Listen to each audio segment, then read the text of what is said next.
Սիրո պես բան է, գիտեք, արվեստը։ Պետք է սիրես քո երկիրը, քո Հայաստանը, քո ընտանիքը։ Գեղանկարիչ Ռոբերտ Էլիբեկյանին քայլերը ամեն օր տանում են դեպի հարազատ արվեստանոց։ 80-ամյա վարպետը շարունակում է ստեղծագործել, փնտրել ու գտնել, իսկ արվեստանոցում ավելանում են նոր գույներն ու գործերը։ Անվերջ է փնտրտուքները արվեստի մեջ, միշտ պետք է աշխատել ամեն օր։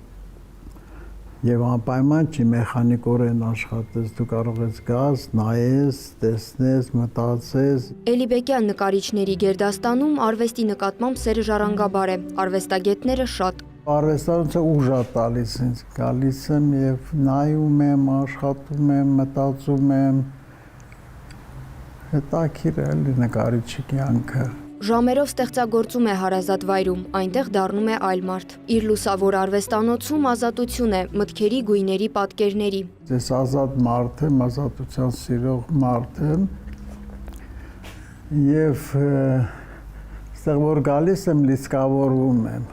Արվեստում չկան չափեր ու սահմաններ, ասում է վարպետը։ Ինքը միշտ ստեղծագործական փնտրտուքների մեջ է։ Ես մի բան գիտեմ, որ միշտ պետք է աշխատել եւ չգիտես երբ կստացվի։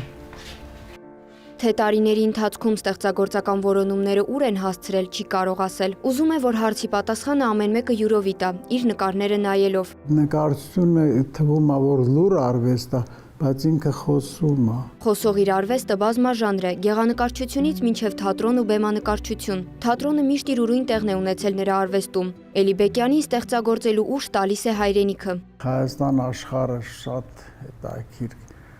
աշխարհ է եւ ամեն ինչ կա իր մեջ։ Կարևորը գտնես դու եւ տեսնես եւ գնահատես։ Մշակույթը Հայաստանում հրաշալի է, ուժեղ է,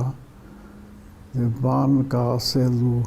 Երբ վարպետն աշխատում է, արվեստանոցում լսվում են միայն բակի մեքենաների ձայները։ Չի սիրում միացնել երաժշտություն, լռությունից լավ երաժշտություն իր համար չկա։ Անի Ավագյան, Հովհաննես Քյոսեյան, լուրեր։